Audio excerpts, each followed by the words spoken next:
Boa tarde, está no ar a edição da RDM Entrevista, trazendo análise qualificada sobre as principais notícias da política e também da eleição de 2026. Para falar sobre esse contexto, hoje vamos receber a cientista política Cristiane Fonseca, que vai nos ajudar a analisar melhor esse cenário e as tendências das eleições de 2026. Obrigado por ter vindo falar aqui com a equipe da RDM. É uma satisfação estar com vocês, agradeço o convite e já me coloco à disposição, pensando que é ano de 2026, é ano eleitoral e a cada semana novas mudanças, né? Então ficamos à disposição aí para novas análises. Vamos ter uma conversa mais esclarecedora, claro. Analisar melhor o contexto todo, que é uma coisa bem mais delicada, né? A questão política, às vezes as pessoas não têm muito conhecimento. Vamos trazer uma forma mais simples e bem resumida. Claro. E didática, né? Exato. Porque eu acho que o que a nossa população precisa é realmente uma leitura didática, porque muitas vezes essa dificuldade de como a política dialoga com a população limita até o interesse nela, né? Professora, posso perguntar? Claro, por favor. A senhora é professora da IFMT, né? Foi secretária adjunta também. Isso, de Direitos Humanos. Tem uma vasta experiência também no ramo da política. Professora, o cenário de Mato Grosso mostra forte concentração de pré-candidatos voltados à direita. Um pouco de presença consolidada à esquerda. Como que manter esse equilíbrio nessas eleições? Então, eu acho que sim. Primeiro a gente passa por um estado, né, que ele é majoritariamente de direita, é um estado que se relaciona muito com o bolsonarismo, então não causa estranheza nós termos mais candidato do espectro da direita. Por enquanto nós temos uma candidata que a priori é a Natasha Lessarenko, representando o campo progressista, no que se remete às eleições para o governo do estado. Então, assim, o que nós temos, né? Uma população que naturalmente vai acabar se relacionando mais a essas candidaturas que são frente à direita, até porque são candidaturas que têm um maior aporte estrutural, do qual seus representantes também têm maior capilaridade eleitoral. Então, quando nós falamos aqui hoje dos candidatos ao governo, nós temos o atual governador Pivetta, né, que vem de uma trajetória de prefeito de Lucas do Rio Verde, vai ocupar agora, está ocupando o governo do estado, então tem toda a estrutura da máquina, né, do governo do estado aí para atuar nesse processo eleitoral, vem de um partido empoderado, tem o apoio do ex-governador Mauro Mendes, que nós sabemos que saiu aí do seu mandato com uma aprovação pujante. Então, tudo isso referencia e credencia o Pivetta a ser um candidato com capilaridade real. Nós temos aí o Wellington Fagundes, que vem protagonizando nas pesquisas eleitorais como primeiro colocado. É alguém que tem vasta experiência no âmbito político, foi 6 vezes deputado federal, é senador, tem uma boa relação nos bastidores de Brasília, né? E está justamente no partido que é o partido do ex-presidente Jair Bolsonaro. E quando o Mato Grosso se relaciona com esse campo político, né, acaba tendo no Wellington Fagundes esse referencial. Ainda que há um histórico de Wellington Fagundes, do senador, com o campo progressista, quando ele já esteve como base do governo Lula, do governo Dilma, mas isso em nenhum momento descredencia ele como sendo esse candidato da direita, já que a sua candidatura foi chancelada por Valdemar da Costa Neto, que é presidente nacional do PL, e pelo próprio candidato à presidência do PL, que é aí o Flávio Bolsonaro. Nós temos aí também uma possível candidatura de Jaime Campos, mas que nós sabemos que é uma candidatura que ainda está sob tensionamento, justamente porque o presidente do União Brasil, do qual Jaime Campos faz parte, já se posicionou favorável à candidatura de Otaviano Pivetta, mas o senador Jaime Campos entende que a União Brasil precisa ter candidatura própria, que o partido tem recall para isso, né? E disse, né, que não vai desistir desse projeto. Há falas de bastidores, inclusive, que ele vem fazendo uma articulação nacional para bancar o nome dele nessa candidatura, mas tudo indica, né, que isso talvez possa ser resolvido somente nas convenções. Então, se ele bancar o nome aí até o final, eu acho que somente as convenções serão definitivas para que, nesse caso agora, a gente não pode pensar só no União Brasil, porque há uma federação, União Progressista, né? Então, nesse sentido, essa federação quer ter candidatura própria ou essa federação vai preferir entrar aí no projeto Piveta, que é o projeto hoje do atual presidente do partido, que é o ex-governador Mauro Mendes. Nós temos aí, então, a candidatura de Natasha Alessarenko, que é do PSD, que é do partido do ex-ministro do presidente Lula, que é o Fávaro. Ela tem, então, o apoio não só do PSD, como ela tem hoje apoio da federação, né? O campo progressista representado não só pelo petismo, mas também por outros partidos que compõem hoje a federação, e até por aqueles, né, que se consideram lulistas, independente de serem petistas, né, podem vir a ter na Natasha esse referencial. A gente percebe até uma aposta da Natasha, que durante algum tempo tinha uma certa resistência em assumir o lulismo, né? Sim. Essa grande preocupação aqui no Estado é sempre em não trazer desgaste com a direita, né? Assim, todo mundo tem essa preocupação por pensar que Mato Grosso é majoritariamente de direita e bolsonarista, não ter desgaste com esse grupo. Mas ela percebeu que esse grupo, em tese, já tem 3 representantes. Então, o que pode ser o diferencial dela é justamente ela se colocar como nome do campo progressista, e isso significa bancar o nome, a presidência de Lula, que é o grande projeto hoje do PT. Surgem outros nomes menores, né? Inclusive o próprio partido Missão lança aí hoje o Rafael Milas, né? Que é da comunicação, como candidato, né? Também um candidato de direita, porque nós sabemos que o Missão tem toda essa organização com o MBL, então é também o candidato desse espectro, e outros candidatos aí, o próprio Partido Novo dialoga a possibilidade de candidatura, o Partido Democrata, que era o antigo Partido da Mulher Brasileira, também cogita candidaturas. Então, assim, nós falamos aqui das principais candidaturas, mas haverão outras menores e que podem ser importantes, inclusive para a gente pensar numa eleição mais democrática, com maior diversidade, né? Porque se nós analisarmos as últimas eleições, nós tivemos uma eleição que a gente poderia dizer assim, quase que um WO eleitoral, né? Quando o ex-governador Mauro Mendes fez aí a sua eleição chancelado por quase 68% dos votos válidos. Então, isso significa, né, que com essa diversidade de candidatos, quem sabe Mato Grosso possa até vir a ter um segundo turno, coisa que nunca aconteceu no nosso estado. Pode haver um empate técnico entre Piveta e o Hélio Fagundes, né? Pode haver. Hoje as pesquisas demonstram... Eles 35 e 24.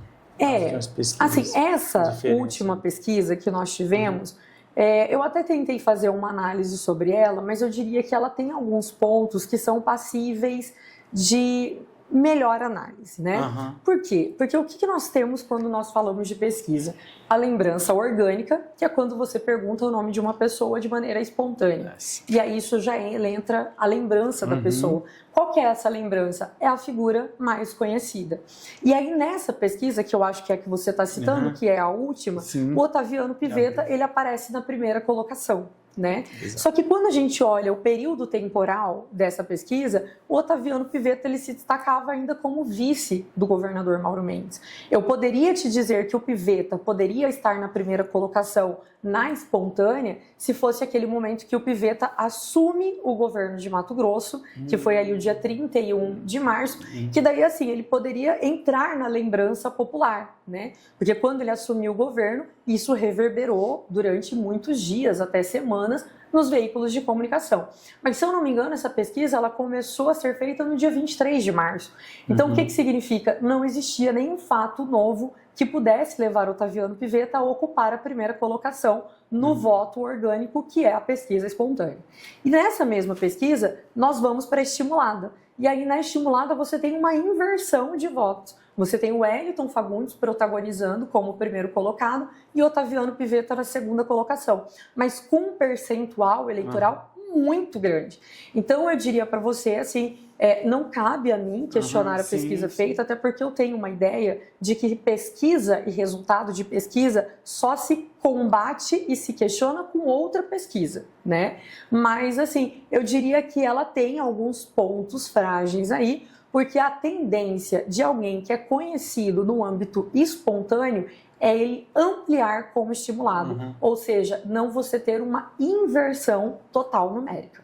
Professora, pode haver uma surpresa na eleição, como foi em 2024, a qual apontava o então presidente na época, Eduardo Botelho, como líder, e também até sendo eleito no primeiro turno, e haver essa virada também nessa eleição de 2026? Então, aí mais uma vez eu quero voltar com você com relação às pesquisas.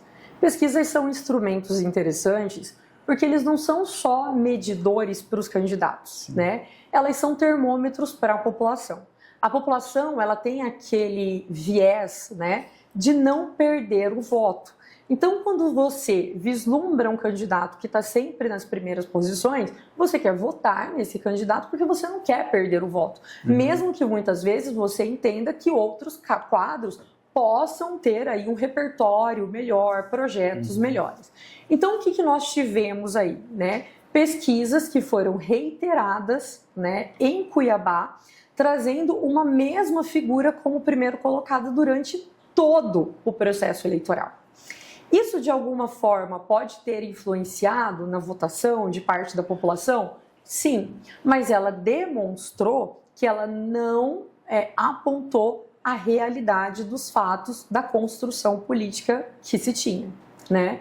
Então, assim, eu coloco aí mais uma vez, né, sob análise o que essas pesquisas realmente estavam apresentando, porque foram vários institutos que demonstraram isso, mas, por outro lado, os institutos de pesquisa, eles costumam, na reta final, trazer os dados mais assertivos. E aí a gente percebe que nos 2 últimos dias para a eleição, as pesquisas já demonstravam um quadro diferente do que foi mostrado ao longo de toda a campanha, já demonstrando aí uma disputa Abílio e Lúdio Cabral.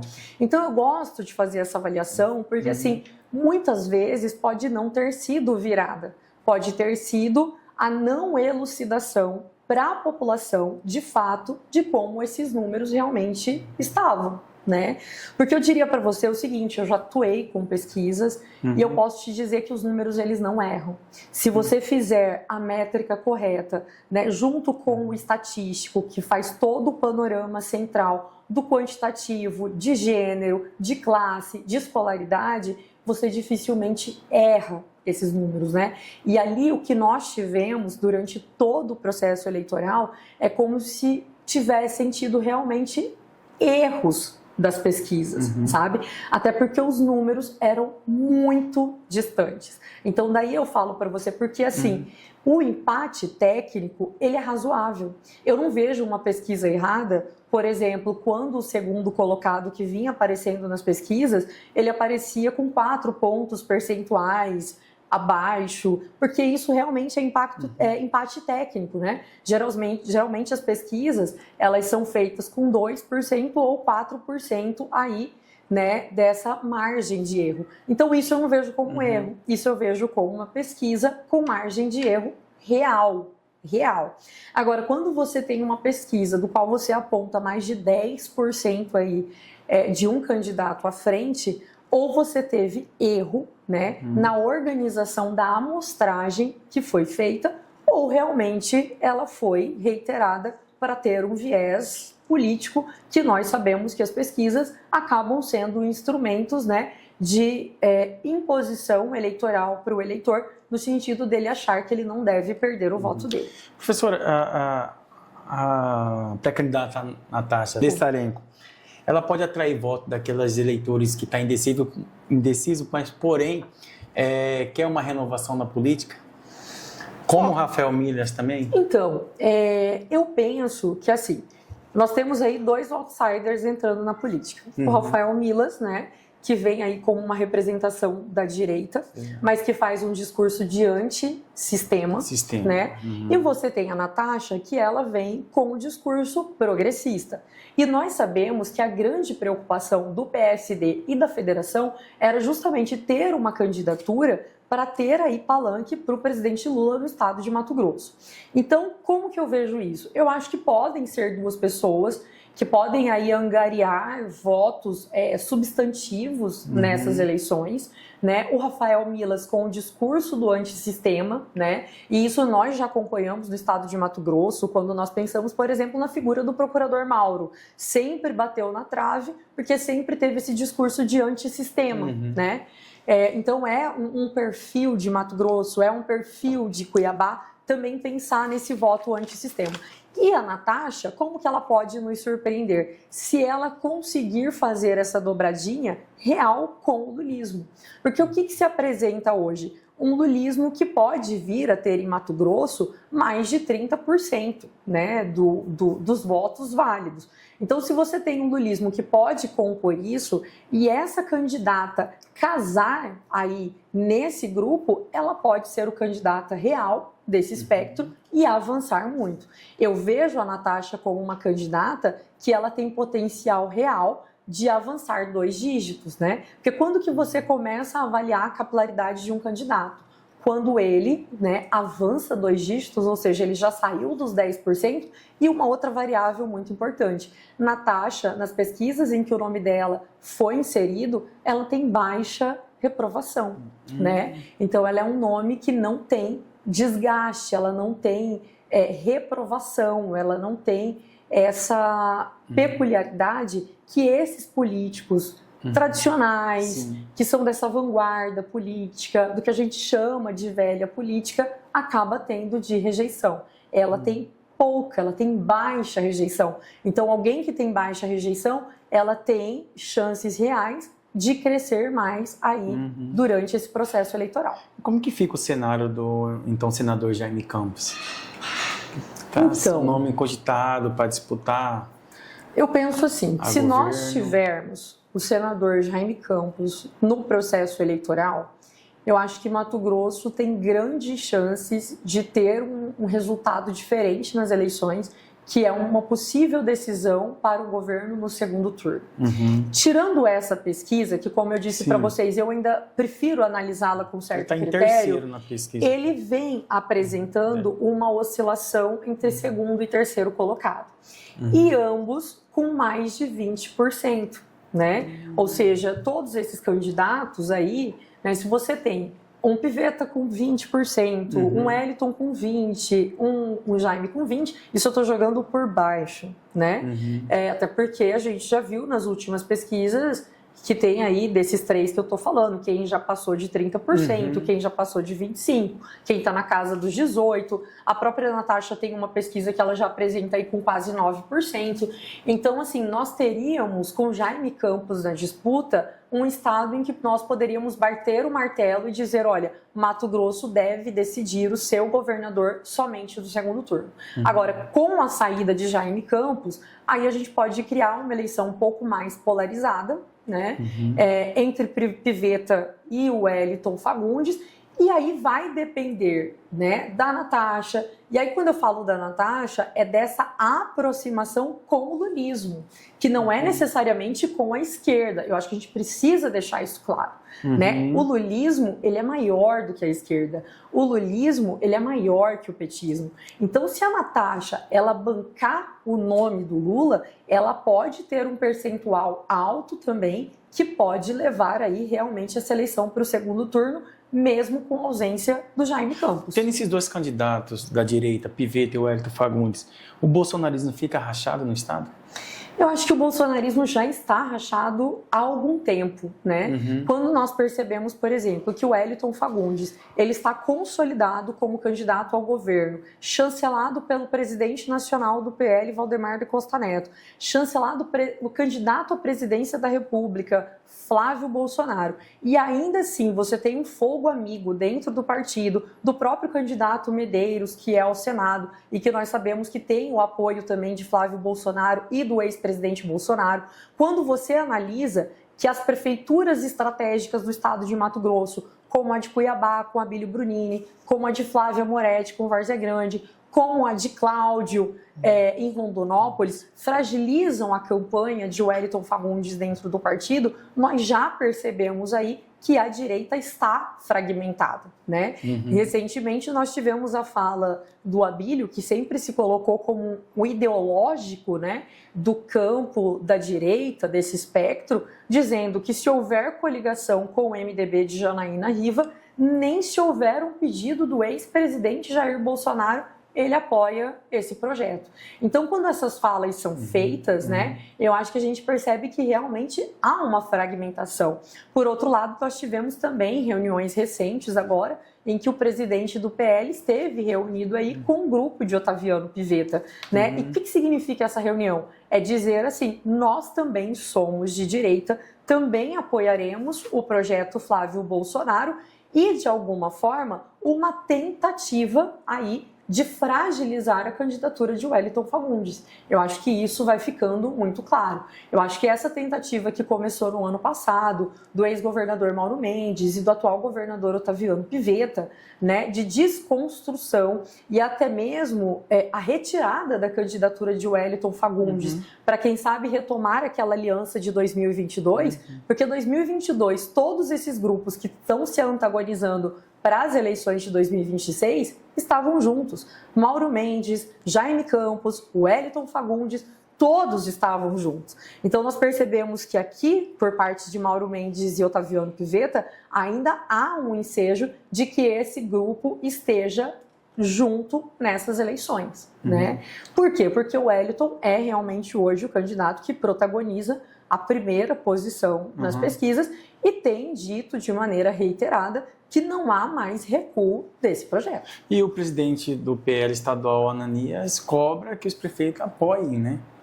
Isso, assim, o Ananias, o Ananias ele tem sido muito incisivo, né? Ele vem cobrando que lá na frente a fidelidade partidária será ponderada. Ele foi um dos entusiastas da campanha de Wellington Fagundes, aqui também para o governo do estado. Então, eu vejo que ele é alguém que também está alinhado com esse projeto, né? Então, quando perguntado a ele sobre o MDB, sobre o Wellington Fagundes, em nenhum momento ele começa a fazer restrição sobre isso. Pelo contrário, ele fala que quem vai decidir isso é o PL nacional. E o que nós sabemos hoje, né?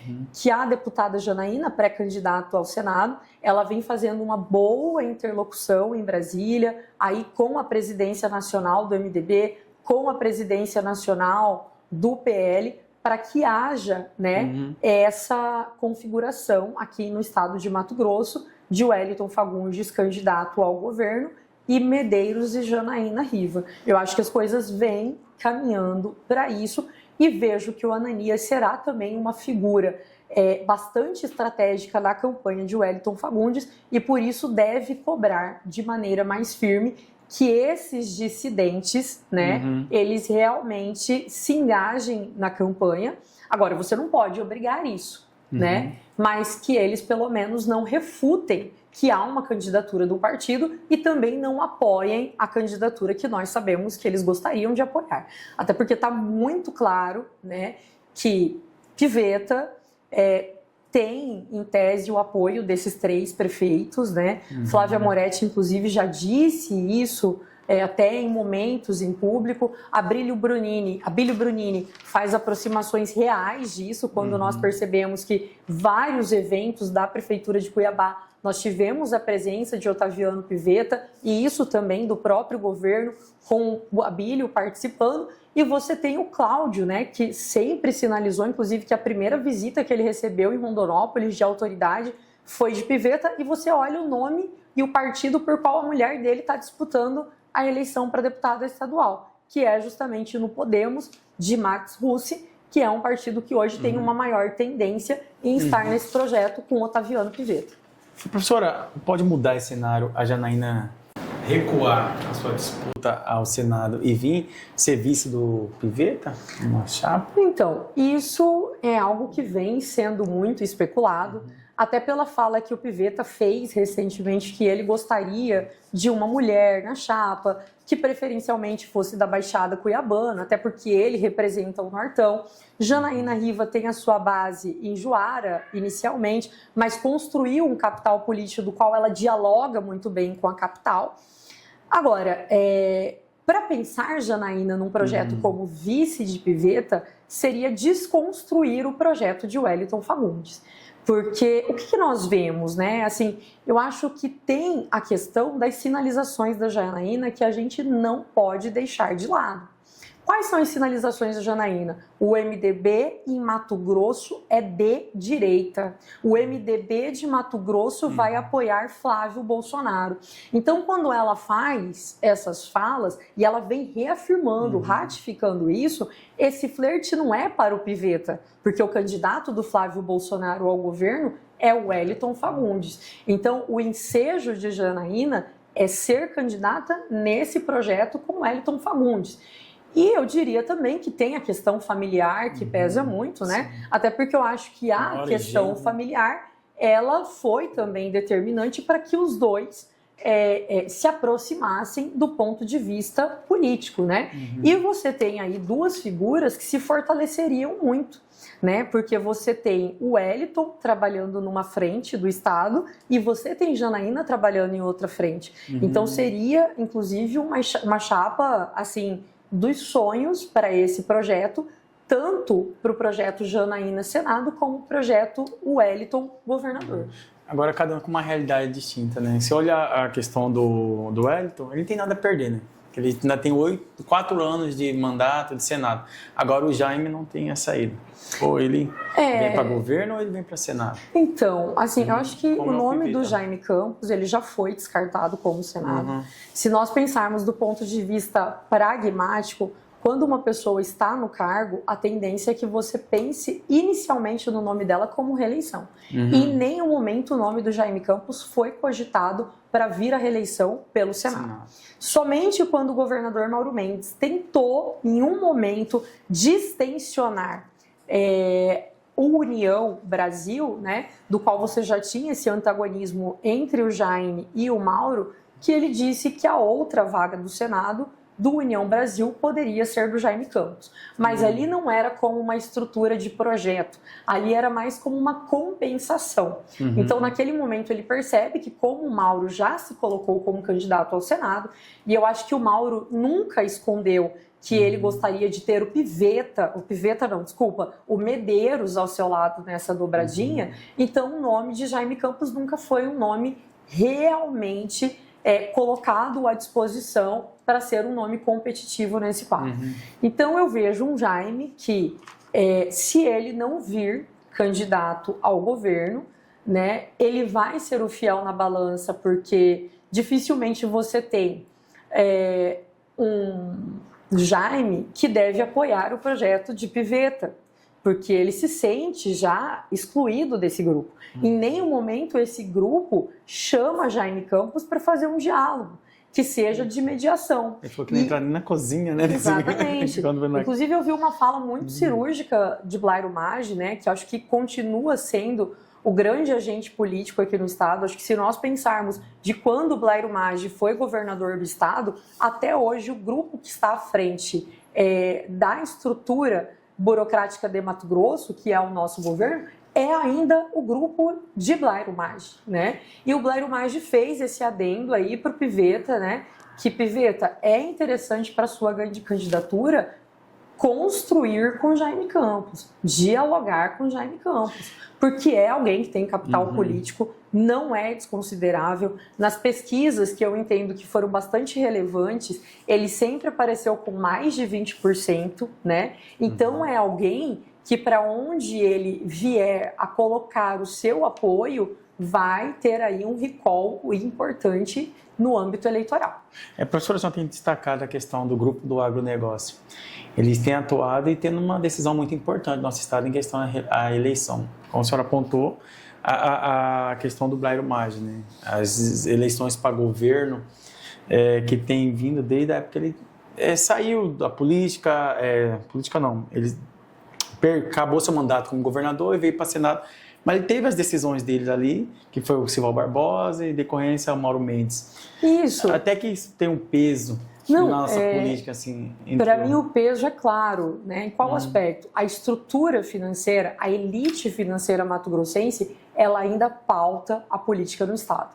Nós rompemos isso quando Dante finaliza o seu mandato como governador, ele não faz o seu sucessor e Blairo Maggi entra como governador do estado. E aí você pontuou muito bem. Ele é quem lança Silval Barbosa.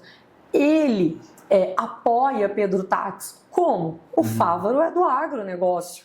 É inclusive alguém que a família Maggi já disse que é o seu candidato, é o candidato desse grupo ao Senado.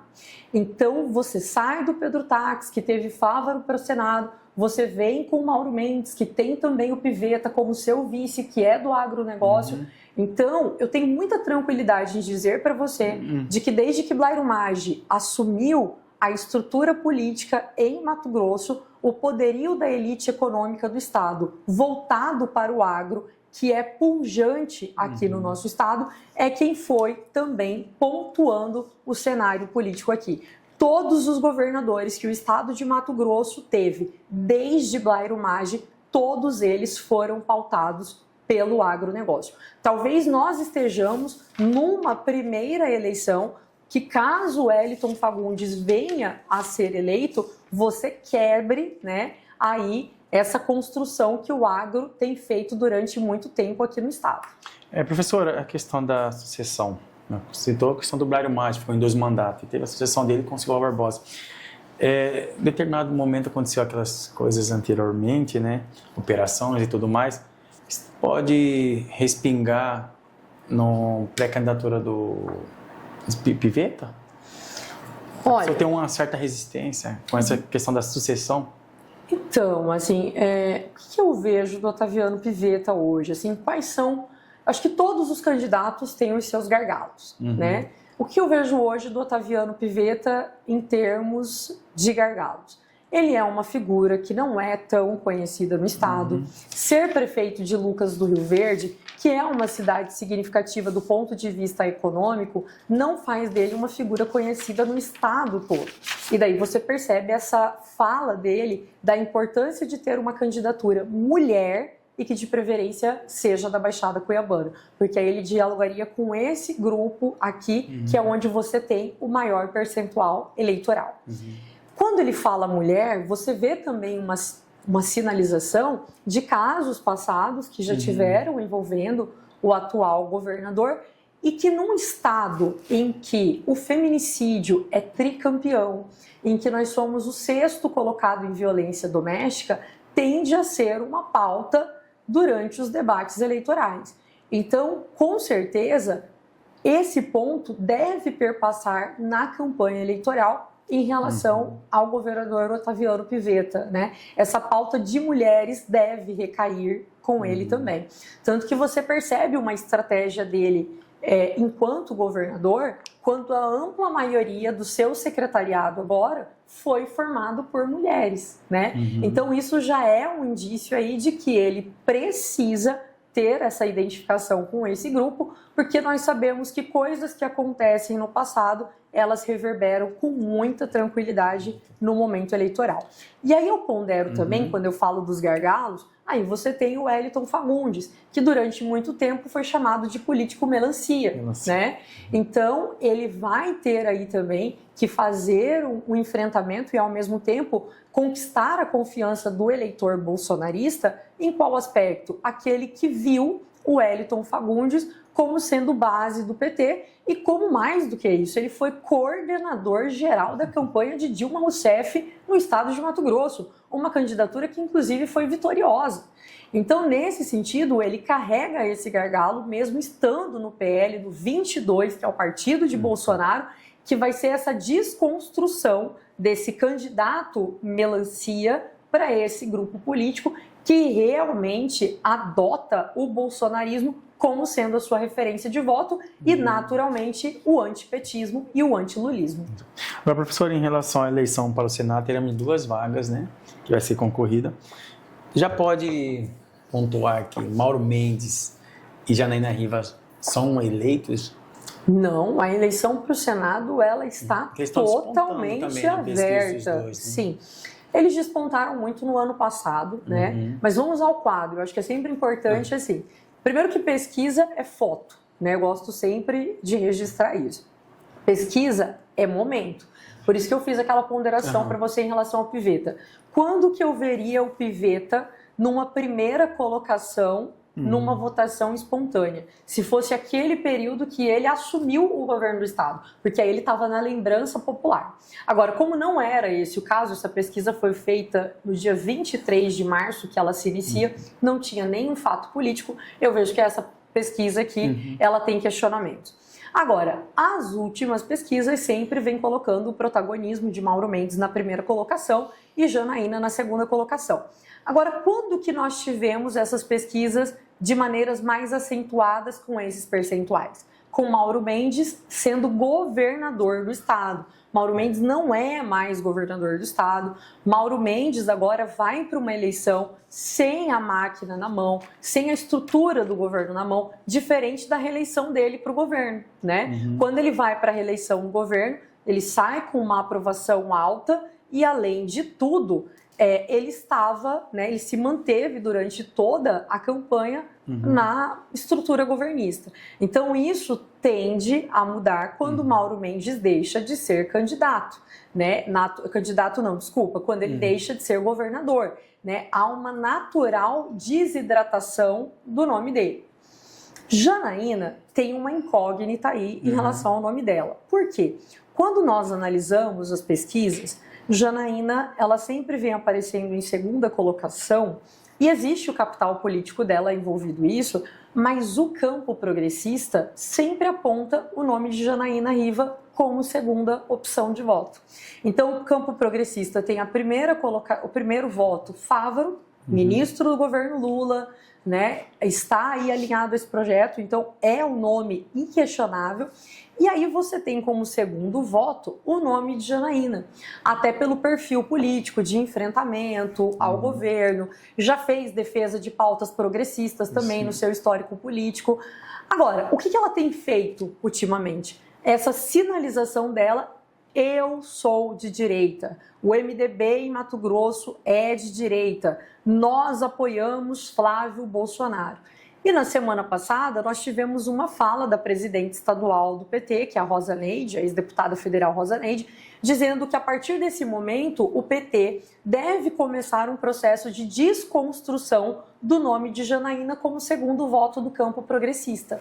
Então isso também começa a mudar esse cenário, né? Porque nas pesquisas a gente sempre percebia uma Janaína Riva com o primeiro voto menor, mas quando ela era colocada como segundo voto, um potencial maior de votos. Mas como vai ficar quando o campo progressista definir por um outro candidato? E aí você tem o nome de Táxi, que vem sendo colocado como um dos nomes à disposição, que há uma certa resistência hoje aqui do campo progressista local ao nome dele, mas ele vem construindo isso no âmbito nacional. Um nome forte também, né? Ele é do PSB, que é o partido do vice-governador, né? Do Alckmin, né? Que é aí, novamente, vai à reeleição com Lula como vice-governador. Então eu vejo um Pedro Táxi que pode conseguir romper essa bolha aí e vir a ser o outro nome do campo progressista.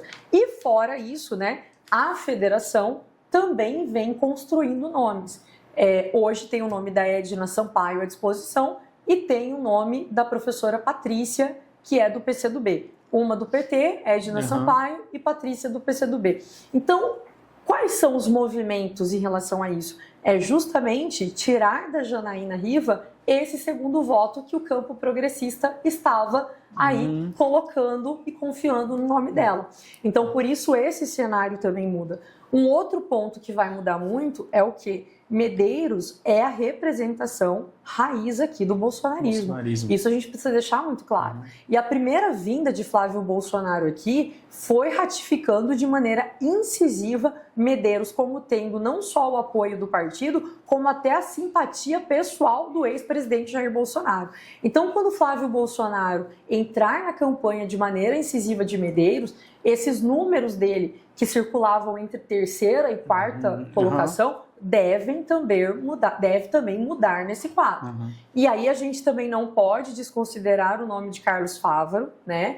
Que é alguém que sai do ministério, que nós sabemos que era um ministério grande, era um ministério com uma estrutura significativa, que vai colar aí no lulismo. É o que eu digo para você, a aposta do campo progressista, dos nomes que se colocam à disposição, não é necessariamente o voto do petismo, é a cola com o lulismo, ou seja, Fávaro quer ser indicado e visto como candidato do Lula, e se ele conseguir também fazer essa cola, vamos pensar que o Lula possa vir a ter 38% dos votos aqui e um Fávaro vira uns 30%. Ele já entra numa briga muito boa para o Senado também. Então, eu vejo assim que esses nomes aí são nomes que estão no cenário, né, de maneira muito qualificada ainda, para nós não conseguirmos definir ainda quem serão os novos senadores do estado de Mato Grosso. E do Antônio Galvão? Ponto importante, eu ia falar dele e acabei deixando aqui. A gente não pode se esquecer também que a última eleição de Galvão, ele foi o segundo colocado para o Senado. Ele que aparecia na lanterninha em todas as pesquisas, e a hora que eu falo para você da questão das pesquisas, entendeu? É muito difícil você monitorar recall político só por pesquisa. Então você teve o voto silencioso no Galvão, que é o voto da direita, que é o voto do bolsonarismo, que de maneira silenciosa foi às urnas e colocou ele na segunda posição para o Senado. Então eu diria para você que a gente pode ter surpresas também com o nome do Galvão. A gente percebe até nas redes sociais, quando se coloca os nomes à disposição para o Senado, essa direita raiz que tem aqui, ela sempre pauta Medeiros e Galvão, Medeiros e Galvão, porque o que a gente pode falar? Direita, ela é ampla aqui no estado de Mato Grosso, isso é um fato. Agora, tem a direita bolsonarista também, que deve representar o quê? 15%, 20% do eleitorado, né? Então, assim, essa direita, que além de ser raiz, é bolsonarista, ela tem uma tendência clara aí no Medeiros e no Galvão. O Galvão tem a questão dos produtores rurais também, que tem um apoio, que ele foi ex-presidente da FAMAR. E tem um bom diálogo com esse grupo também, ou seja, seria mais alguém que não está rompendo com esse histórico do agronegócio. Ainda que ele tenha tensionamentos, por exemplo, com a família Polo aqui, que é a família Maggi, né? Ele já disse em entrevistas, né, que ele tem ali tensionamentos com esse grupo, mas ele não deixa de ser um representante do agro também, dos produtores rurais, ou seja, que é um grupo que ainda pauta a política aqui no estado de Mato Grosso. Professora, em análises publicadas recentes em site, indicam que os eleitores mato-grossenses costumam alinhar seu voto com tendências nacionais, né? Especialmente nas eleições presidenciais. Em que isso influencia aqui no estado? O senhor já apontou, né? Que questão do Flávio Bolsonaro vir dar apoio a determinados candidatos, o Lula também. Então... Influencia, né? Não é à toa que na semana passada Valdemar da Costa Neto estava reunido com um grupo de piveta. Sim. Ou seja, nós sabemos que o Flávio Bolsonaro hoje é um candidato realmente competitivo contra o presidente Lula. Se você fizesse essa pergunta para mim, por exemplo, como estão as eleições para o âmbito presidencial, talvez há 6 meses eu diria para você assim, olha, o presidente Lula é quem tem mais chances de vitória hoje. Mas a configuração mudou. Acho que Bolsonaro fez a escolha do filho ideal para ser candidato. Quando ele coloca Flávio Bolsonaro, que ele não é o político radical, ele é o político tradicional. Sempre foi o político tradicional. E por ser esse político tradicional, ele não tem essa coisa xiita, né, mais radicalizada, por exemplo, que o Eduardo Bolsonaro tem, ele está dialogando com o Centrão. E aí você vem percebendo nas pesquisas, né, que ele hoje praticamente está em empate técnico com o presidente Lula. Então, diante disso, em um estado que mesmo o Lula estando empatado com Flávio Bolsonaro, a gente sabe que esse quantitativo de Lula nacionalmente não vai refletir no nosso estado, todos querem ser apadrinhados, abençoados por Flávio Bolsonaro. Então, assim, o Piveta, naquele evento que teve, né, na região norte, ele deixou claro que o apoio dele também é para Flávio Bolsonaro, né? Quando o Piveta faz uma fala como essa, eu acho que ainda há uma tentativa de tentar tirar o Wellington Fagundes do páreo, né? Eu penso que a chapa do sonho deles era Piveta governador, Medeiros e Mauro Mendes senador. Assim, a gente percebe que isso começou no ano passado e continua reverberando esse ano. Essa visita do Valdemar da Costa Neto aqui não foi por acaso. Sim. Então, por que há essa importância, né? Quando um piveta sinaliza uma fala como essa, às vezes é uma tentativa até de neutralizar o Flávio Bolsonaro. Ou seja, Flávio, você vai precisar disputar voto a voto com Lula, né? Então não vem aqui subir só no palanque do Wellington, né? Neutraliza esse apoio para você também garantir apoio do nosso grupo, né? Então, há uma importância aqui no estado de Mato Grosso a estar vinculado ao âmbito nacional, no caso, ao nome de Flávio Bolsonaro, né? Que é o nome que vem despontando nas pesquisas já em empate técnico com o presidente Lula no âmbito nacional, mas quando nós falamos da região centro-oeste e quando nós falamos do estado de Mato Grosso, isso chega a avançar aí os seus 60%. Como que a senhora vê essa questão? Agora está Lula à frente, né? Tem Flávio Bolsonaro na pesquisa em segundo. Também tem o Ronaldo Caiado, que ele vai vir disputar a eleição pré-candidato a presidencialismo.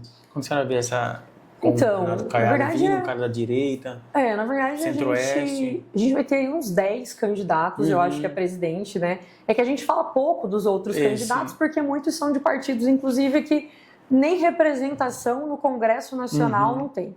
Mas você disse aí um nome que é importante, o Ronaldo Caiado. Ele deve vir como candidato realmente pelo PSD hoje, né? Acho que ele é o que mais se colocou à disposição a fazer esse enfrentamento. A gente não pode se esquecer do Zema também. Exato, eu acho que o Zema construiu um protagonismo nas últimas semanas como sendo ele aquele que vem fazendo o maior embate ao STF, que é uma instituição hoje que é fragilizada pela opinião pública. Então, diante disso, eu vejo que essas figuras terão aí uma ampliação de votos. E por quê? Porque tem aquela coisa do voto programático no primeiro turno. Né? O primeiro turno é o que eu voto em quem eu acho que realmente poderia me representar da maneira que eu realmente entendo que seria melhor para o país. O segundo turno já é o seguinte, olha, aqui a gente tem que ir com quem tem condições reais e de quem está mais próximo do viés, né, do espectro que eu faço parte. Agora, também tem outra variável, né? As pesquisas, quando colocam Flávio e Lula, e aí eu disse para você da interferência que as pesquisas têm na opinião pública, é você também antagonizar esses votos desde o início de maneira muito significativa. Né? Essa polarização das pessoas não quererem queimar o voto desde o primeiro turno. Então, diante disso, é uma eleição em que, como você disse, o Lula, nessa última pesquisa que saiu ontem, você tem o Lula na espontânea, na frente do Flávio Bolsonaro, e quando você vai para a estimulada, você tem o Flávio Bolsonaro já ultrapassando o Lula. E por que isso acontece? Porque o eleitor do Zema, porque o eleitor do Caiado, ele vai votar no Flávio Bolsonaro. Ratinho Júnior, Tarcísio. Isso, todos esses quadros vão caminhar aí naturalmente com a candidatura de Flávio Bolsonaro. Pode haver uma outra opção da esquerda, sem ser o Lula? Nesse momento, não. Nesse momento, o nome para eleição pelo campo progressista ainda é do presidente Lula. Essa é a 4ª eleição que ele disputa. Eu diria para você que se Lula for eleito, o PT precisará ir nos próximos 4 anos construir novos quadros políticos, fortalecer quadros políticos, porque hoje há uma ausência de quadros que realmente sejam imponentes para uma disputa.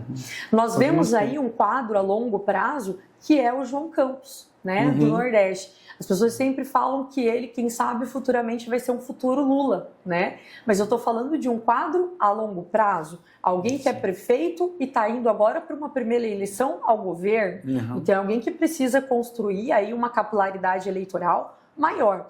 E dentro do PT, você tem nomes bons, como o do Haddad, principalmente, acho que é o nome mais conhecido aí do partido, mas que já teve algumas fragilidades, quando não conseguiu, por exemplo, ser reeleito em São Paulo para prefeito, né? Tá indo para o enfrentamento com o Tarcísio, que, como as pessoas sempre diziam, para que colocar o Tarcísio como candidato a presidente se o Tarcísio deve ter uma candidatura praticamente confirmada no estado de São Paulo.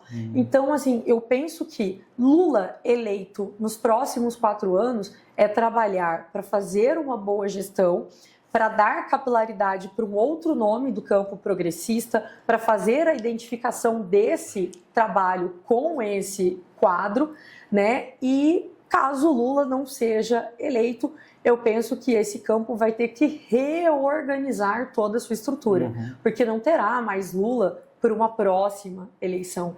É realmente um novo quadro aí que precisará surgir para representar esse espectro político no país. É a última disputa de Lula, então. É a última disputa de Lula. A gente está falando de alguém que tem 80 anos, ou seja, que terminaria o seu mandato com 84 anos. Então, do ponto de vista da legislação, ele nem poderia ir para uma quinta candidatura, né? Então, hoje, eu digo não só o PT, mas o campo progressista vai ter que viabilizar um outro nome.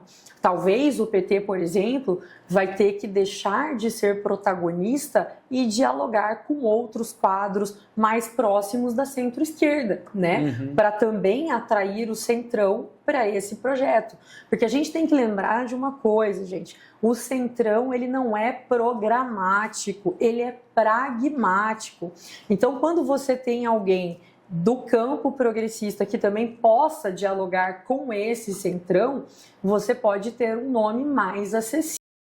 Grupo que acaba sendo um fiel da balança importante. E quando que nós percebemos que o centrão é um fiel da balança importante? Agora, com a nomeação do Messias, né? Eu acho que a nomeação do Messias para o STF demonstrou que o bolsonarismo naturalmente vetaria aquele nome, né?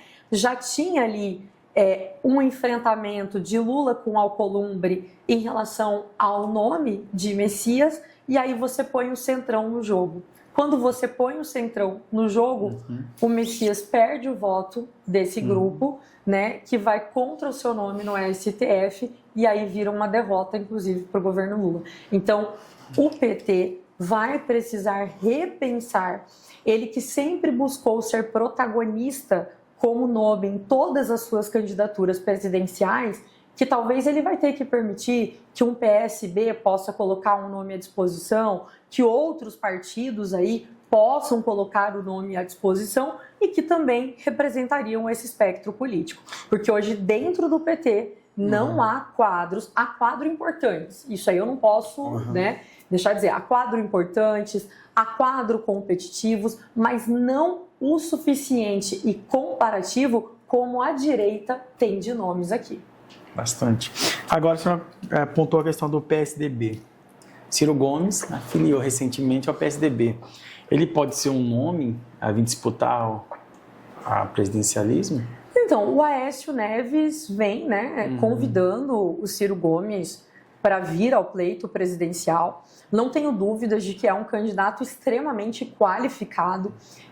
Ciro Gomes, no debate eleitoral, ele consegue fazer um enfrentamento real. E eu diria hoje que tanto com a direita como com a esquerda, até porque quando ele vai para o PSDB, ele sinaliza que ele está no centro dessas discussões, que ele não aceita mais essa polarização, ele quer vir como alternativa, mas assim, o partido por qual ele hoje vem tentando vir para uma possível disputa é um partido que já se dissolveu no âmbito nacional, né? Acabou aquele antagonismo PT versus PSDB. O antagonismo hoje é outro, é PT versus PL. Então, assim, o PSDB hoje não tem musculatura real para lançar um candidato como Ciro Gomes, né, e ter a chancela popular. Ainda que ele seja um quadro extremamente qualificado, a gente também não está falando de um outsider, a gente não está falando de uma figura desconhecida que pode vir aí como um salvador, porque o Brasil vota muito em pessoas, vota muito em personalidades, vota muito em projetos. E quem é Ciro Gomes? Um homem já testado, uma pessoa já testada no cenário político.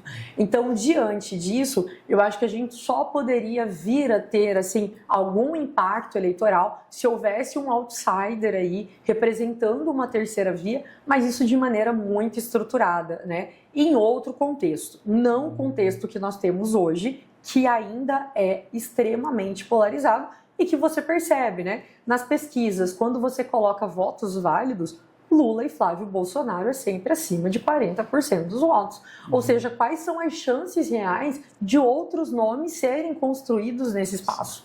É muito difícil. Então, esse cenário só muda, né? Eu acho que com a próxima eleição, a depender, inclusive, do resultado dessa, né?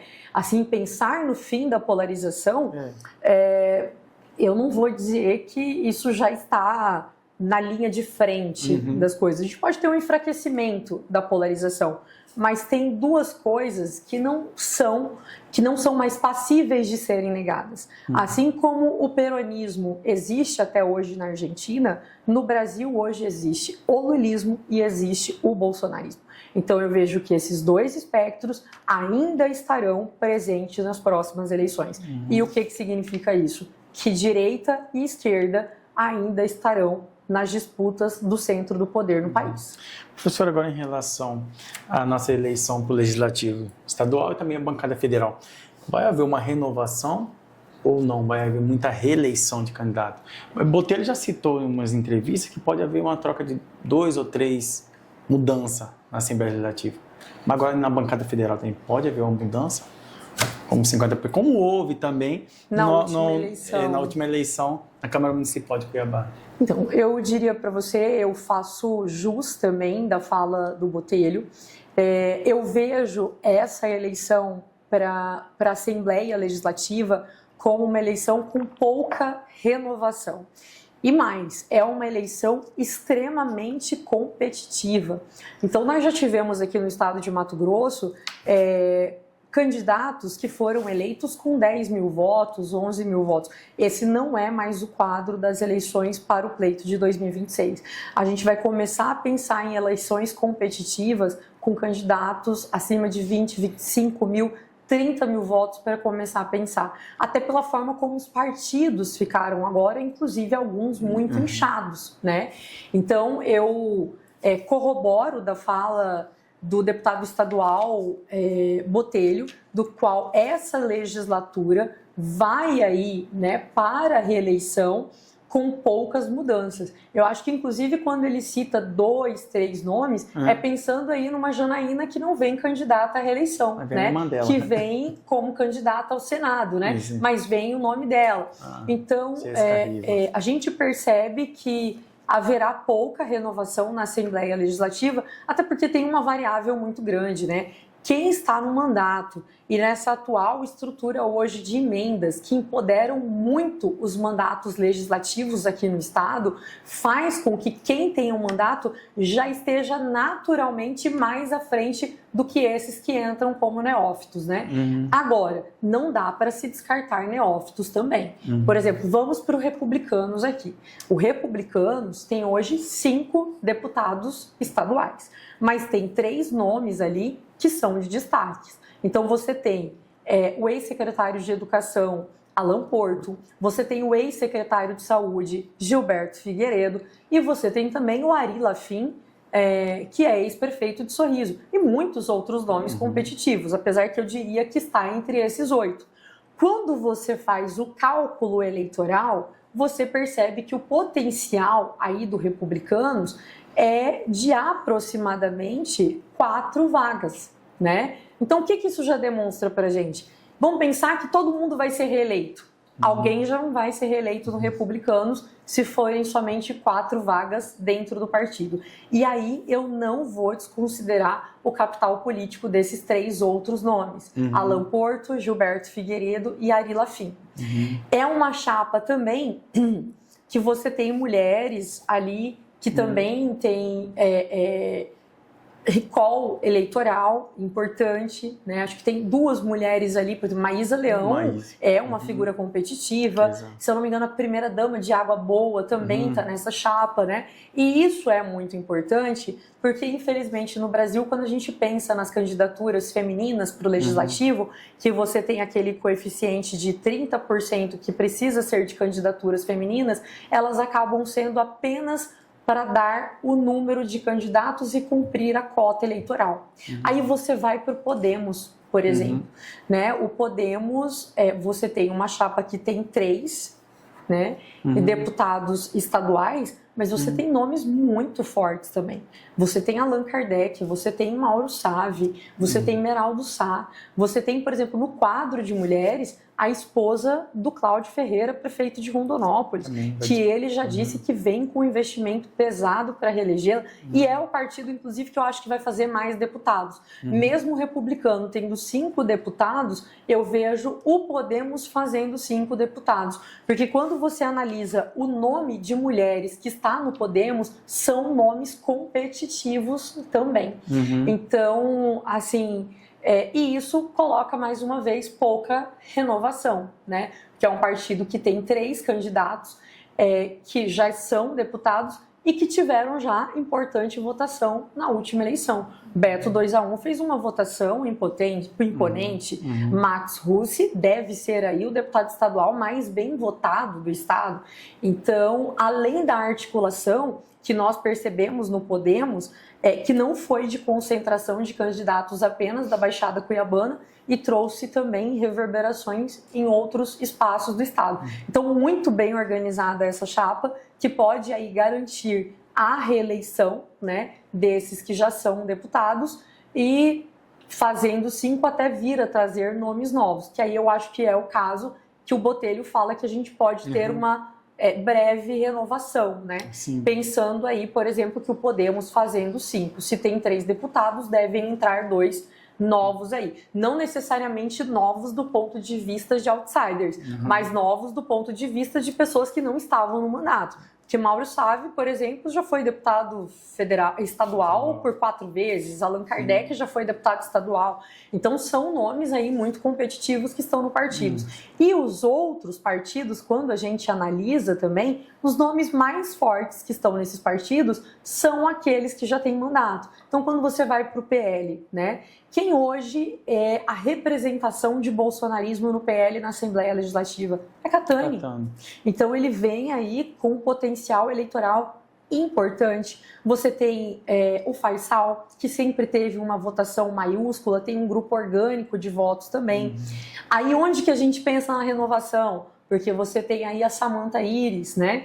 Que foi vereadora de Cuiabá como a Samanta do Abílio, né? E que o Abílio com certeza deve ser aí um grande cabo eleitoral dela. A gente não pode desmerecer, ainda que a gestão de Abílio muitas vezes passe por questionamentos, ele ainda é a representação do prefeito do bolsonarismo aqui em Cuiabá. Então, assim, tem ainda capital político importante e significativo para fazer a eleição. Ela tem o eleitorado evangélico? Tem o eleitorado evangélico, né? E tem o eleitorado bolsonarista também. Então você vê, é uma mulher que vai estar dentro do PL que também é competitiva, né? E aí você vai analisando os outros partidos. O MDB, por exemplo, ele já sai também com 3 deputados estaduais fortes. Dr. João, Botelho, Thiago Silva. Aí você tem a Jéssica Riva, que com certeza deve fazer uma campanha de dobradinha com a irmã ao Senado. Leonardo, né? Leonardo, isso, que foi presidente da AMM. Então você tem uma chapa aí também bastante competitiva. Mas aí você vê no MDB, por exemplo, um partido que quando você faz uma breve análise, deve fazer em torno de 3 deputados. Se faz em torno de 3, você pensa aí nos que podem vir à reeleição, mas você também não pode esquecer do nome da Jéssica Riva. Então, se fizer 3, a gente pensa que 2, talvez a tendência seja dos reeleitos, e uma neófita aí que poderia ser ela. Então, diante disso, eu acho que a ampla maioria dos partidos aí, eles têm uma tendência à reeleição principal daqueles que já estão no mandato, mas onde os novos candidatos já vinham com capital político importante, a gente pode ter as novidades. Quando eu vejo, por exemplo, o PSDB, né? O PSDB você tem lá hoje 3, não, PSDB. Sim. Né? No PSDB você tem hoje 3 deputados estaduais. Sim. Você tem o Juca, você tem o Avalone e você tem o Moreto, né? O Avalone, eu fiz uma breve análise do PSDB e eu fiz ali o G5 do PSDB, que foram candidatos testados nas últimas eleições, que tiveram mais de 10 mil votos. Então você teve ali o Avalone com 25 mil, você teve o Juca com 20, você teve o Guarnieri com 11 mil votos, você teve o Moacir Couto com 10 e você teve o Adenilson com 19, né? Então só aqui você faz 90 mil votos, você já elege um. Então eu diria elege, reelege, porque vai estar entre o Juca, né, e entre o Avalone. E aí se você pensar numa segunda vaga, qual que é a tendência real aqui, né? É ficar entre esses dois mesmo, Juca e Avalone, apesar que eu vejo esse Adenilson como perigoso por ter tido 19 mil votos. Aí você vai para o PSD, como você falou, nós temos o Wilson Santos como único deputado. Agora, você tem ali, né, a Rafaela Fávaro, que vai contar com o apoio do pai, né? Eu não vejo o Fávaro como alguém que quer perder essa eleição. E ele é um nome novo. É um nome novo, né? Então, mulher. A gente tem novidades aí, mas ainda assim eu diria que novidades, porque tem nomes fortes, eu disse para você que alguns nomes que eu considero fortes, Rafaela Fávaro, Alan Porto, Gilberto Figueiredo, Jéssica Riva, ou seja, são nomes fortes, né? Não testados, não necessariamente, porque o Gilberto, no caso, já foi testado nas urnas, né? Que podem aí também surpreender. Mas isso não significa que haverão grandes mudanças. E o deputado Eliseu Nascimento, que saiu do PL e se afiliou ao Novo. E foi para o Novo, né? Exato. O Eliseu, ele foi muito importante para o Partido Novo, ali para reorganizar o partido de modo a fazer uma chapa que consiga fazer aquele coeficiente eleitoral que na última eleição ficou entre 72 mil e ele ser o eleito dessa chapa. Por mais que se façam aqueles discursos, não, nós construímos a chapa para fazer 2 deputados, não. Quando você analisa a chapa do PL para deputado estadual, você vê uma chapa que está muito organizada ali para fazer realmente o Eliseu Nascimento, porque tem nomes importantes, mas não são nomes, por exemplo, que têm um potencial eleitoral muito acima de 10 mil votos. Né? Então seriam candidatos importantes, porque pairam entre 10, 5, 3, 5, ou seja, números importantes para chegar ao coeficiente eleitoral, que deve aumentar esse ano, né? A gente deve saber aí pelas próximas semanas, porque hoje é dia 6 de maio, então hoje ainda é o último dia, né, para o registro eleitoral. Sim. E aí a gente vai considerar depois essa análise quando aferirmos em relação aos votos válidos. Mas aí considerando que a gente deve ter um aumento. Então, o Novo eu vejo como tendo aí um único candidato eleito, né? Se conseguir amarrar esse coeficiente, ou seja, se tiver engajamento, se o partido realmente colocar estrutura nessas candidaturas, de você ter um Eliseu eleito. Agora, o Eliseu está com alguns problemas agora aí, né, que podem dificultar aí, atrapalhar os seus nomes, o seu nome nas eleições, né? A gente não pode deixar de lembrar que o Mauro Sávio, por exemplo, que em 2014 foi o deputado estadual com a maior número de votos no estado, e em 2018 ele perdeu praticamente 80% dos votos. E por que ele perdeu? Porque ele estava no meio de uma operação, que foi a Bereré na época, né? Chegou a ser preso, ficou recluso por 4 meses e ainda teve a sua candidatura com uma certa demora para ser deferida. Então, assim, isso pode ser o calcanhar de Aquiles do Eliseu Nascimento se essas investigações forem para frente. Professor, agora em relação à bancada federal, temos 8 vagas, mas temos vários candidatos, né? Como o Coronel Roveri vai vir candidato, temos os que estão remanescentes, né? Tem o Coronel Assis, Coronel Fernanda. Como você vê esse cenário desses novos? Ranalli também já posicionou que vai ser pré-candidato. O que nós temos hoje, terá né? mudança, né? É passível de ter mudanças, mas quem está no mandato conseguiu fortalecê-lo, né? Então, vamos começar aqui pela União Progressista, né?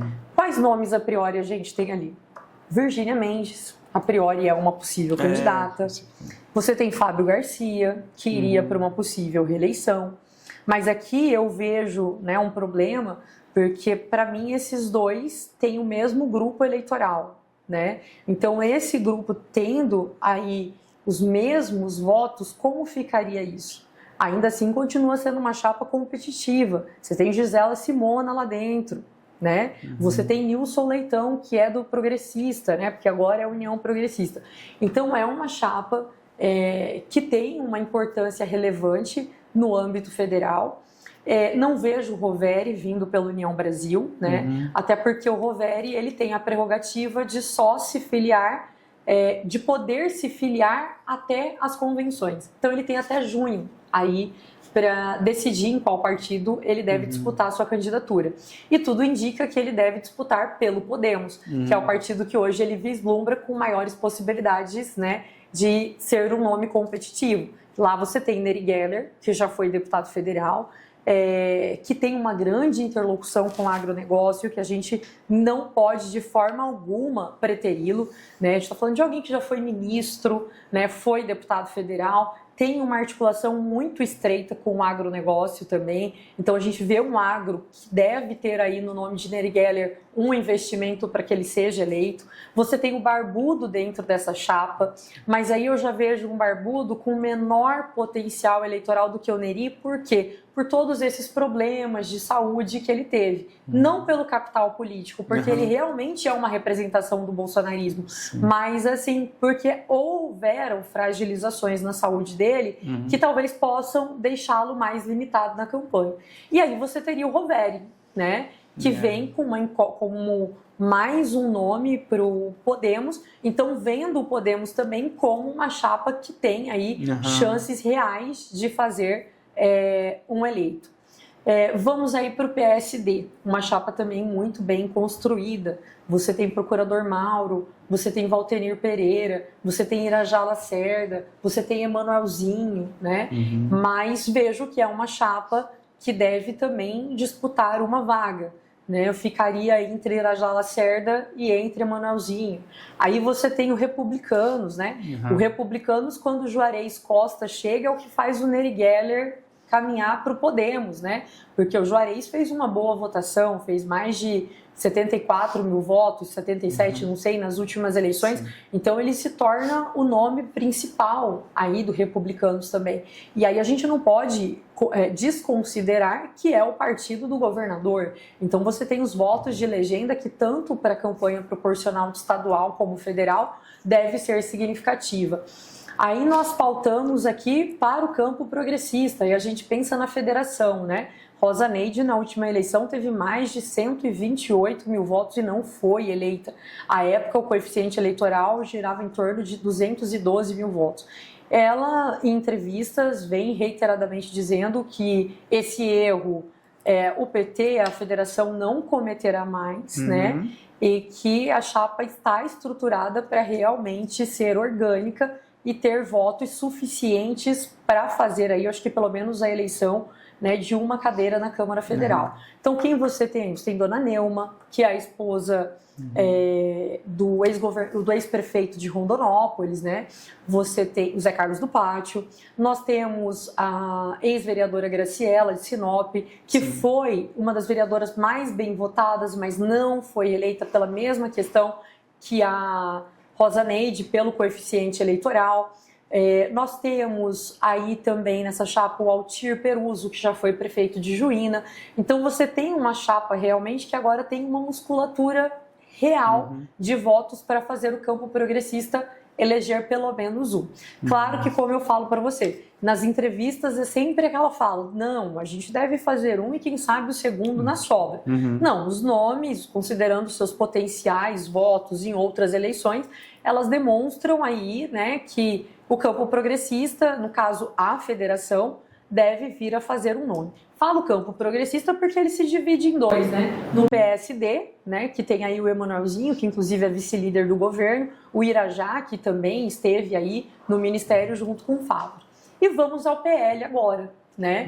O PL, eu creio que ainda possa ser o partido a fazer o maior número de senadores. Não diria para você que seria a repetição do ano passado, ou seja, 4 deputados federais, corrigindo, eu falei senadores, né?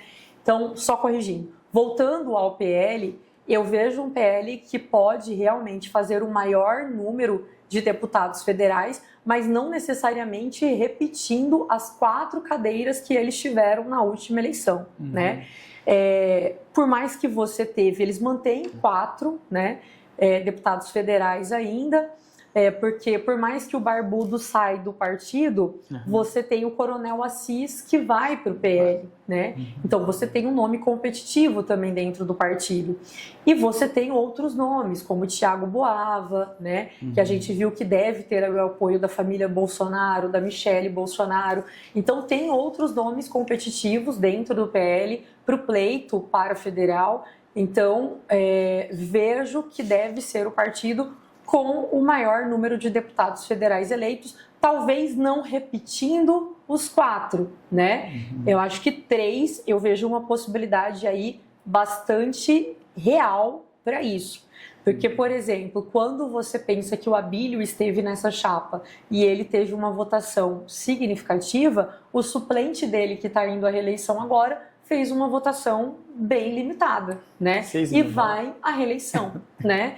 Então, diante disso, você vê um PL grande, mas que talvez possa não repetir as 4 cadeiras, né? Até porque você já pensa daí na federação, PT, PCdoB e PV, construindo, né, uma chapa viável e podendo fazer a Rosa Neide, que eu acho que é o nome que o PT, inclusive, deve colocar todas as suas forças aí para elegê-la. Okay.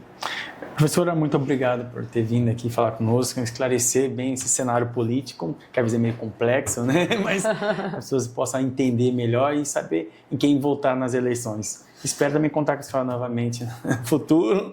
Claro. E atualizar essas informações. Eu agradeço o convite, eu espero que, para quem nos assistiu, tenha sido de maneira didática, porque realmente o nosso cenário político esse ano, em 2026, eu diria que ele está um pouco mais complexo do que em 2022, né? E principalmente para quem nos assistindo, quando a gente fala das chapas proporcionais, ainda é uma realidade muito distante da nossa população, porque para a população ainda não é compreensível que uma pessoa possa ser a mais votada e não levar o mandato, né?